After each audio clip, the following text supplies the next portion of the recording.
Crime Story, les rendez-vous d'Alfred Hitchcock racontés par Serge Sauvian. Aujourd'hui, mort d'une fille solitaire de Donald Honig.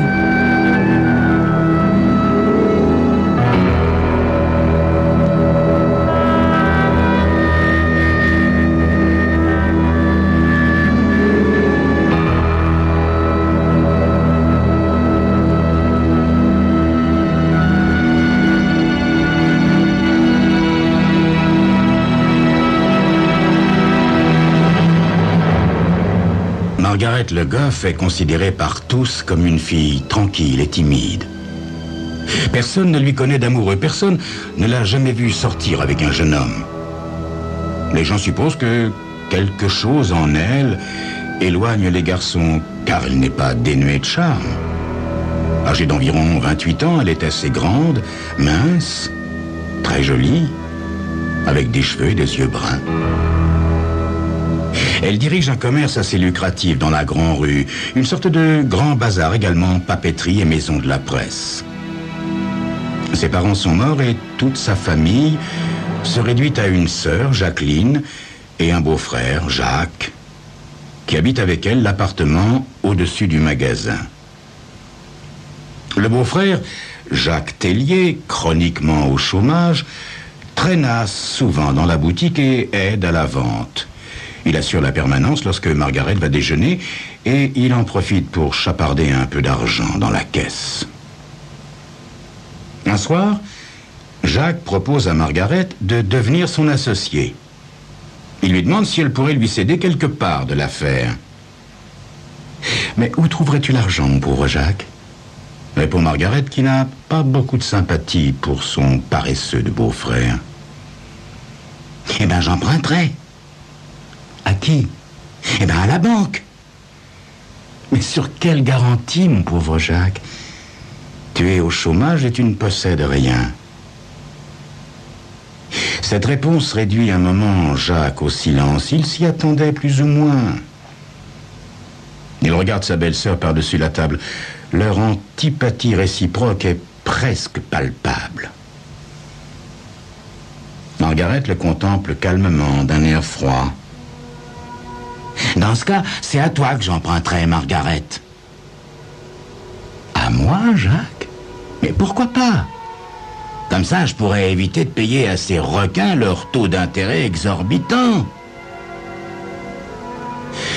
Margaret lui sourit pour toute réponse. Cordialement, songe-t-il, comme si elle appréciait ses pouvoirs supérieurs de raisonnement. Enfin, du moins, c'est ce qu'il pense. Mais pour sa part, Margaret pense comme il est malin. Vraiment, c'est génial. Je lui donne de l'argent qu'il va me rendre, mais qui de toute manière m'appartenait. Et ainsi, je perds une partie de mon affaire. Oh non. Non, répète-t-elle à haute voix. Mais pourquoi non, Margaret? Parce que ça n'est pas une affaire raisonnable, Jacques. Ainsi se termine la discussion qui a lieu un jeudi soir. Le dimanche suivant, la tragédie éclate. C'est l'été et depuis 3 semaines, une vague de chaleur rend la vie intolérable. Jacques propose aux 2 sœurs d'aller se baigner sur une des magnifiques plages qui entourent le Touquet, à quelques kilomètres de là.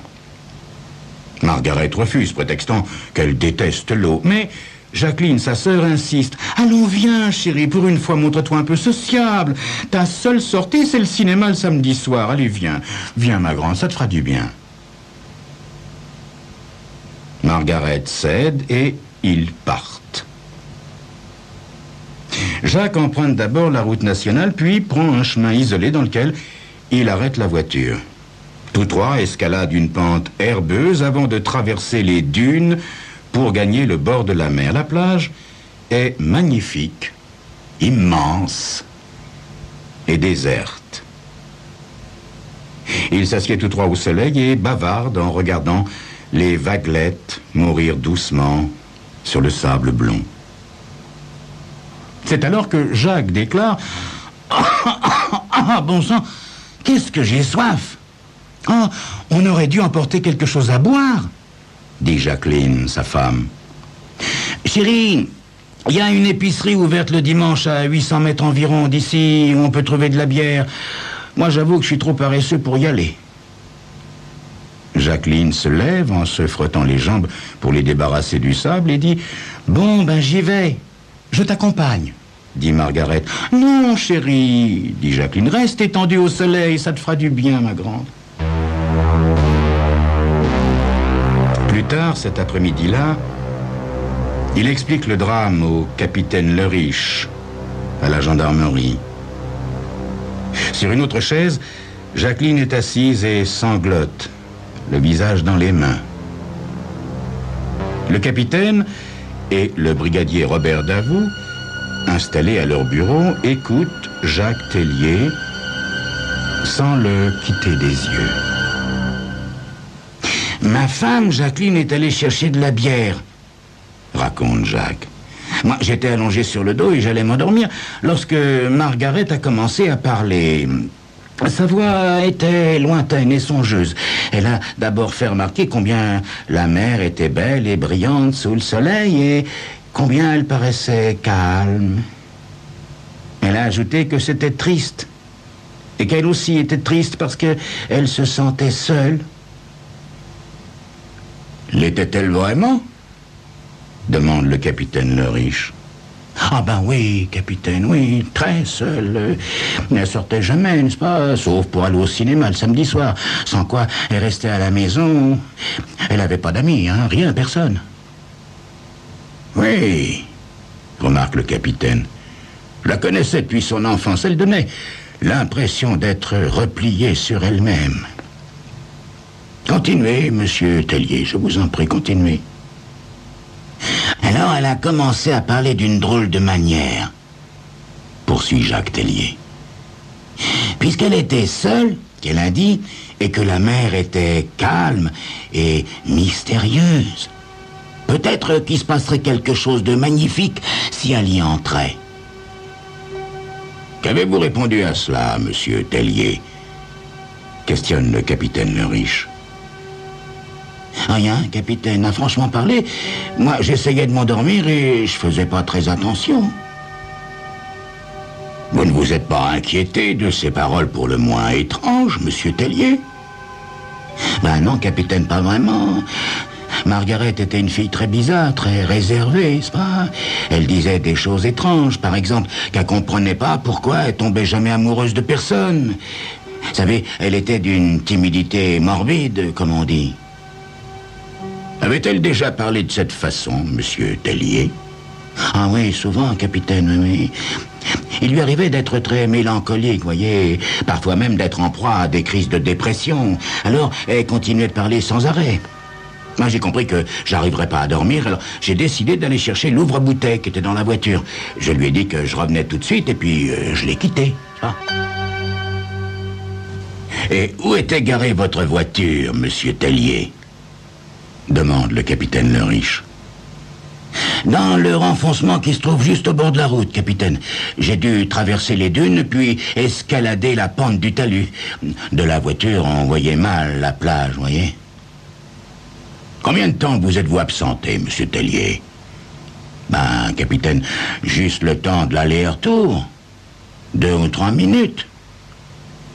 2 ou 3 minutes. Enfin, 5 au plus, capitaine. Tout ce que j'ai eu à faire, ça a été d'ouvrir la portière de la voiture et de prendre le truc dans le compartiment à gants. Quand je suis revenu, j'ai vu Margaret entrer dans l'eau. Ah. Et où étiez-vous, alors? Demande Leriche. Ben, j'étais tout en haut des dunes, hein. Elle était, elle, déjà au milieu de l'eau et elle avançait très lentement. Qu'avez-vous fait, monsieur Tellier? Ben... Sur le moment, capitaine, je comprenais pas très bien ce qu'elle faisait. J'ai cru qu'elle voulait se baigner. Mais non, j'ai vu que l'eau dépassait ses épaules et qu'elle continuait à marcher lentement, calmement, selon son habitude, comme si elle s'était trouvée dans la rue. Pendant un instant, j'avoue que la scène m'a paru si bizarre que je suis resté cloué sur place. Et puis je l'ai appelée. J'ai dévalé les dunes en courant tellement vite que je suis tombé, que je me suis fait mal d'ailleurs. J'ai roulé jusqu'à la plage. Quand je me suis relevé, à bout de souffle, Margaret avait disparu. Je suis entré dans l'eau et j'ai nagé jusqu'à l'endroit où j'avais cru l'apercevoir. Mais elle n'y était plus. La mer l'avait englouti. Et ensuite, monsieur Tellier, qu'avez-vous fait? Ce que j'ai fait, capitaine, il n'y avait plus rien à faire. J'ai nagé jusqu'au bout de mes forces et puis j'ai regagné la plage. C'est alors que Jacqueline est arrivée. On est remonté en voiture et on s'est rendu directement à la gendarmerie. Le capitaine Le Riche s'approche de Jacqueline qui le regarde, tremblante, les yeux pleins de larmes. Madame Tellier, votre sœur a-t-elle jamais parlé de se suicider? Non. Non, capitaine, elle était très heureuse. Enfin, à sa manière. Vous a-t-elle semblé particulièrement déprimée aujourd'hui? Oh non, capitaine, au contraire. Elle m'a même paru assez gaie. Le capitaine Le Riche se retourne vers Jacques Tellier et lit dans son regard une expression de défi tranquille. Très bien, dit alors le capitaine Le Riche en se levant. Madame et monsieur Tellier, nous aurons certainement besoin de vous encore. Nous vous téléphonerons.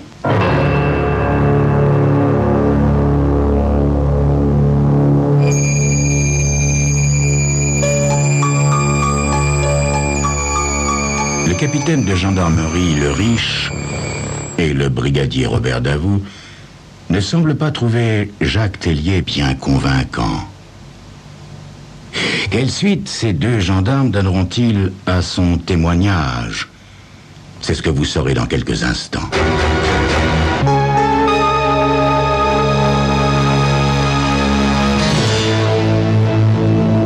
Jacqueline, pour sa part, affirme que elle n'avait pas trouvé sa sœur particulièrement déprimée ce jour-là. À votre avis, capitaine, que s'est-il vraiment passé? Demande le brigadier Robert Davout au capitaine Le Riche une fois la porte fermée et les ombres du couple disparues derrière les vitres. J'en sais rien, Robert. Et vous, qu'en pensez-vous? Je crois qu'il l'a assassiné, mon capitaine. Tellier? Mais pourquoi? Pour une raison quelconque, mon capitaine, sans doute pour mettre la main sur la boutique.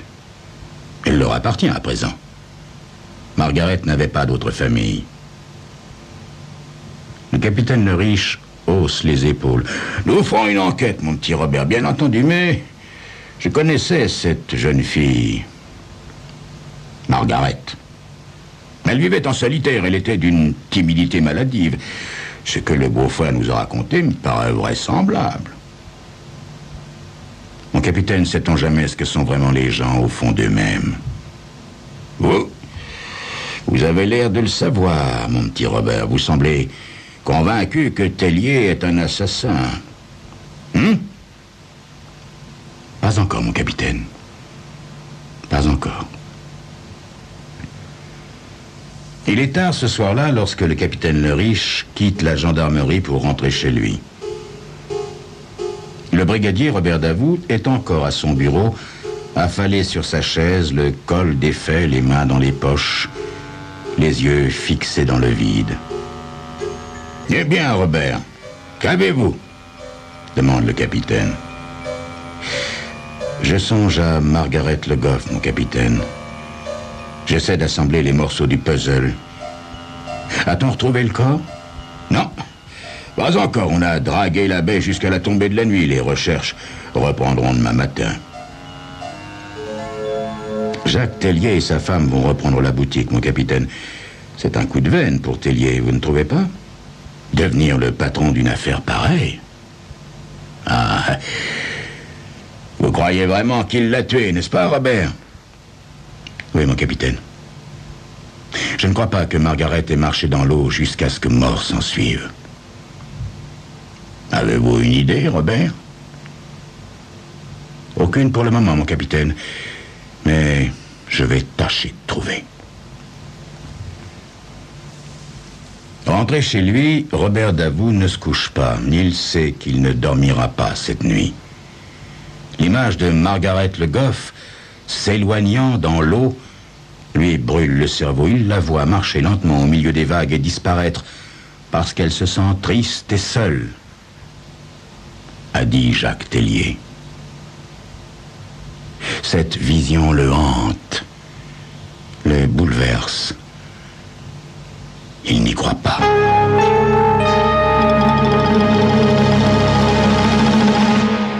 Le lendemain matin, il entre à la gendarmerie.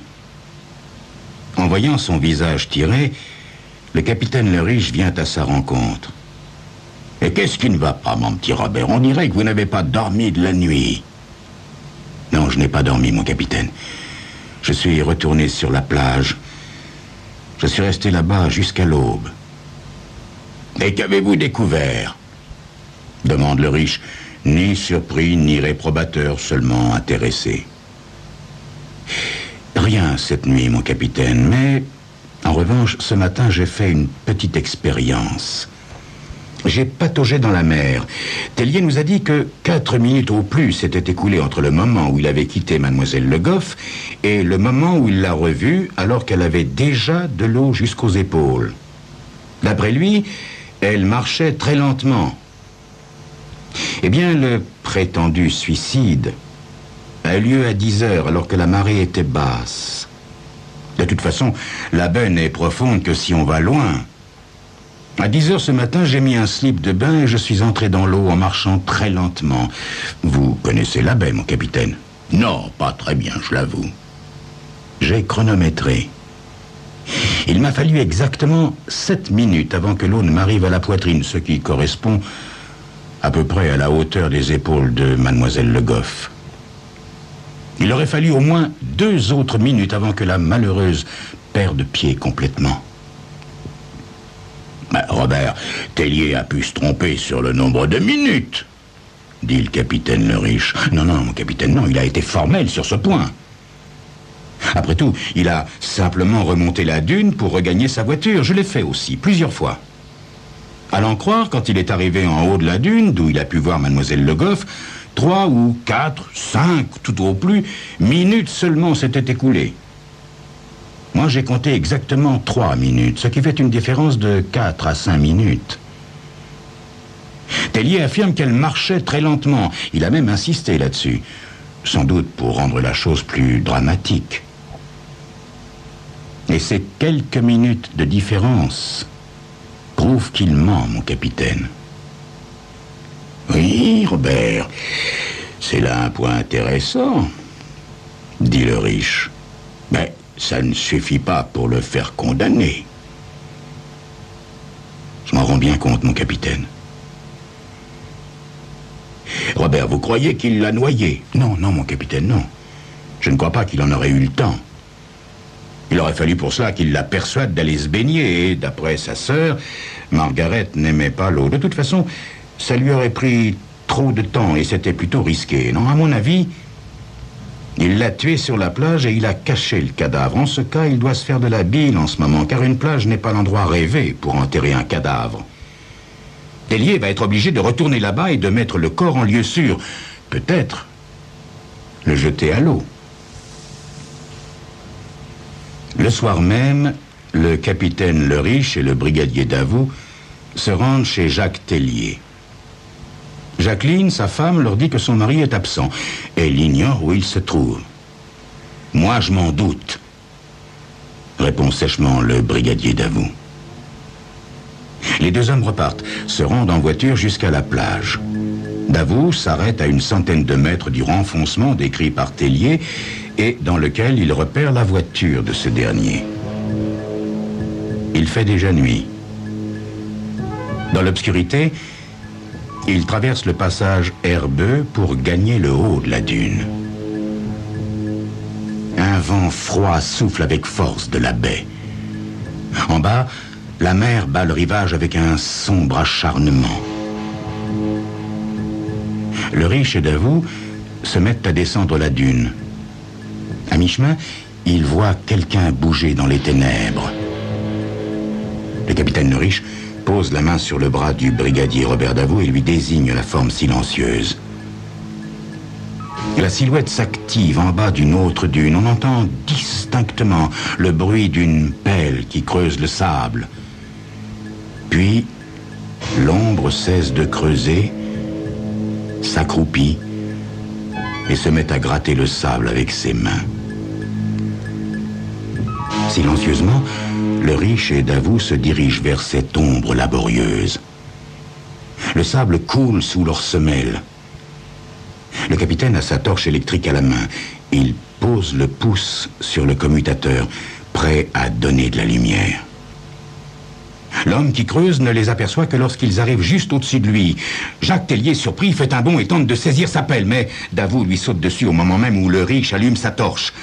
Le jet lumineux tombe sur le visage blême, souillé de sable, de Margaret Le Goff.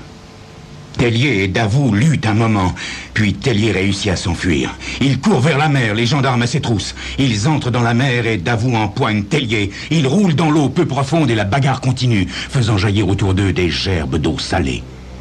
Le capitaine Le Riche les rejoint, entrant à son tour dans l'eau glacée. Il maîtrise, avec l'aide de Davout, Tellier, dont la tête ne cesse de plonger, d'émerger. Il le tire jusqu'à la plage.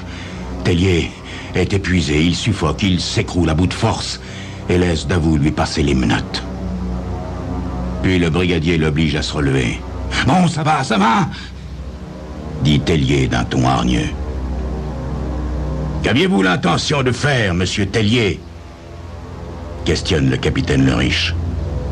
« J'avais dit qu'elle s'était noyée, alors j'allais le prouver. »« Comment l'avez-vous tuée ?»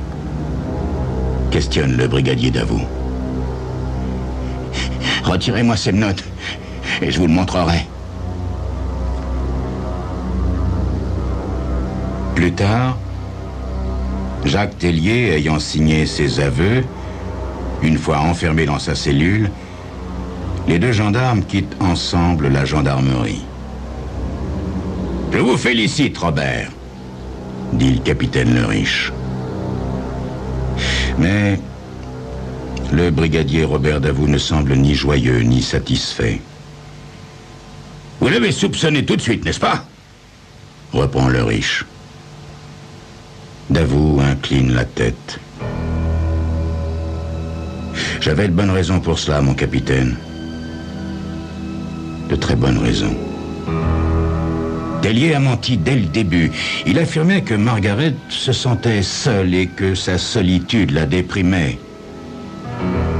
Alors j'ai compris qu'il mentait, mon capitaine, parce que Margaret et moi, nous nous rencontrions depuis plusieurs mois, tous les samedis soirs. Elle ne voulait pas que sa famille soit au courant avant d'être bien sûre de ses sentiments à mon égard.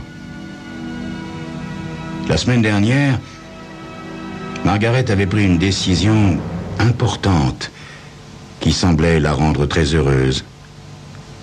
Nous devions annoncer nos fiançailles le mois prochain et nous marier au début de l'automne.